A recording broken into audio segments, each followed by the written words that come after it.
Kundalini.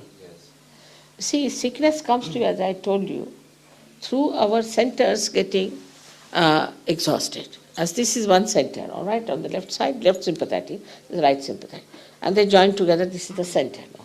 So we are using the energy of the center that is limited for our purpose, anything. Supposing, I'll give an example of a very good example of one Swadhisthana chakra. Is the center, in the second center, which looks after the aortic plexus in the medical terminology. But it's not complete, I mean, it's one of the parts. Now, the work of the Swadhisthana chakra, according to Sahaja Yoga, which has worked, of course, wonders with this theory, that it gives energy for the replacement of the brain cells. Because we never think about it. We are using the brain all the time. We don't think how it is replaced. Even in the medical science, they don't think about it. So one of the works it has got. It moves here. And also it has to look after your liver. It has to look after your pancreas. It has to look after spleen. It has to look after your kidneys. It has to also look after the lower part of your large intestines. All right? Now, but all the time a person is thinking. These days everybody thinks too much and very futuristic. As a result, it cannot pay attention to all other things. So what happens? The first thing is affected is the liver. Now liver gets all the heat from the whole body and eliminates it. It's poison from the body, you can say, eliminates it into the blood circulation. It goes into the blood. Now when, you see, liver is not attended to or doesn't get sufficient energy, it starts working very hard. So it becomes overactive liver and this heat cannot be removed. So the heat starts rising upward and downwards. As a result, your what you call the lungs are made of, as you know, they are made like a sponge. So it becomes coagulated and you develop asthma. We cure asthma through liver, curable. Then it descends down. When it descends down, it affects your kidneys.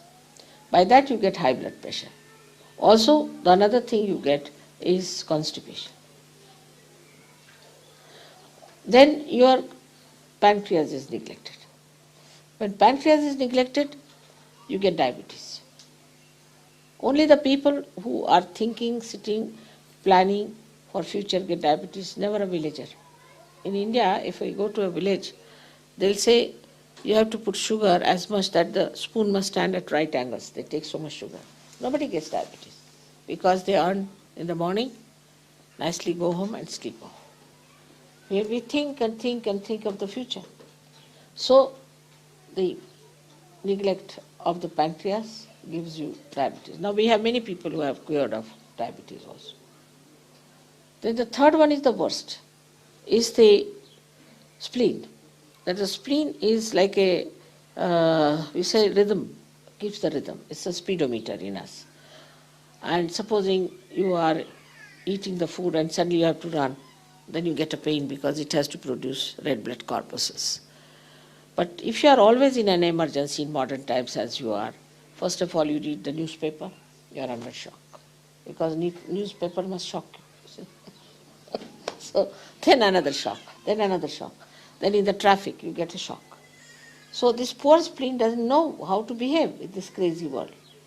And it becomes very crazy and vulnerable. And with the slightest shock, it can get blood cancer.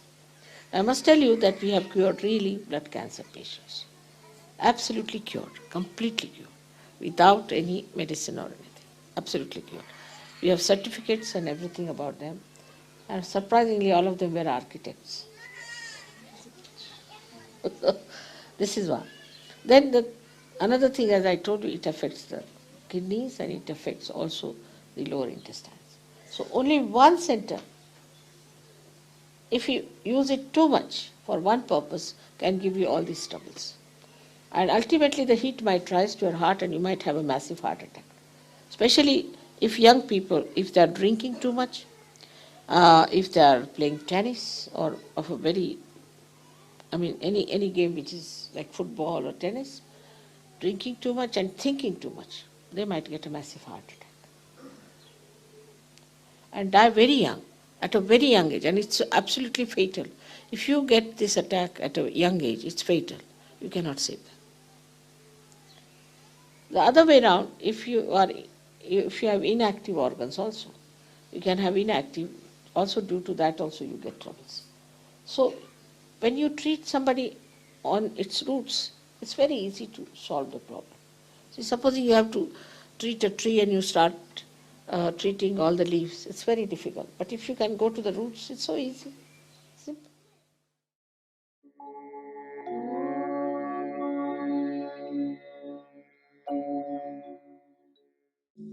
First of all, you have to learn how to drive. Then you are tested. There will be 5 stones put together. The distance will be only that hardly a car can pass through, and the fellow will say you bring it zigzag, and you cannot do it. Why? That's how he makes you a master. The mastery of your attention will come when you will start seeing that it is all a myth. That upsets you. It's all a myth that upsets you. Just throw it away. Just throw it away and understand that you are the eternal attention, that you are the eternal life. That only thing that keeps you away from it is ignorance, and the ignorance is too simple to understand, that you have accepted myth as truth. Just drop it. It's all myth. You'll be amazed how your attention will rise. And you'll see all these nonsensical things which used to frighten you or to elate you will drop out, and you'll just smile at it. And then only you are going to enjoy yourself fully, because your attention will be completely drenched into the bliss of self. I'm saying you will, I say you are already drenched into that bliss. Keep it up. Now, how to do it? Actually, in every day-to-day life. How to kill the memory of the past. To kill the memory of the past is to have new memories.